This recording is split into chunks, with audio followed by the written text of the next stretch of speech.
এতদিন যে ইসরায়েলের পাশে সকল বিপদে আপদে নিঃশর্ত দাঁড়িয়েছে যুক্তরাষ্ট্র, সেই ইসরায়েলকেই এবার প্রকাশ্যে কঠোরভাবে সতর্ক করে দিল ওয়াশিংটন।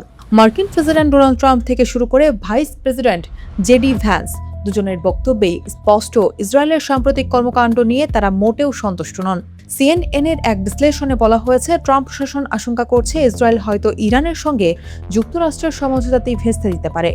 অন্যদিকে ইসরায়েল ও হিজবুল্লাহর যুদ্ধবিরতি নবায়নের সম্মত হলেও লেবাননে তেল আবিবের হামলা এখনও অব্যাহত রয়েছে। মূলত দুটি কারণে দুই দেশের মধ্যে দূরত্ব বাড়ছে। প্রথমত, ইরানকে ঘিরে যুক্তরাষ্ট্র ও ইসরায়েলের লক্ষ্য এক নয়। দ্বিতীয়ত, সাম্প্রতিক বছরগুলোতে খোদ যুক্তরাষ্ট্রের ভেতরেই ইসরায়েলের ভাবমূর্তি মারাত্মকভাবে ক্ষতিগ্রস্ত হয়েছে। এমনকি ইসরায়েলপন্থী রিপাবলিকান পার্টির মধ্যেও এখন দেশটির সমালোচক বেড়েছে।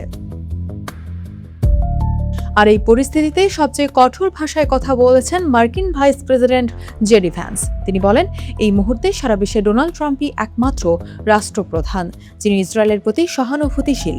আমি যদি ইসরায়েলি মন্ত্রিসভায় থাকতাম, তবে বিশ্বের বুকে অবশিষ্ট থাকা একমাত্র শক্তিশালী মিত্রকে এভাবে আক্রমণ করতাম না। এরপর আরও এক ধাপ এগিয়ে ভ্যান্স বলেন, ইসরায়েলি নেতাদের বাস্তব পরিস্থিতি বোঝা কঠিন। আপনারা মাত্র 90 লাখ মানুষের একটি দেশ।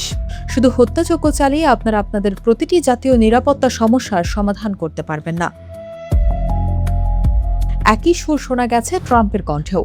নেতানিয়াহুকে উদ্দেশ্য করে তিনি বলেন, বিবি, তোমাকে সতর্ক হতে হবে, অন্যথায় তুমি শিগগিরই খুব একা হয়ে পড়বে। তবে এসব বক্তব্যের অর্থ এই নয় যে ট্রাম্প ও ইসরায়েলের সম্পর্ক এখনই ভেঙে যাচ্ছে।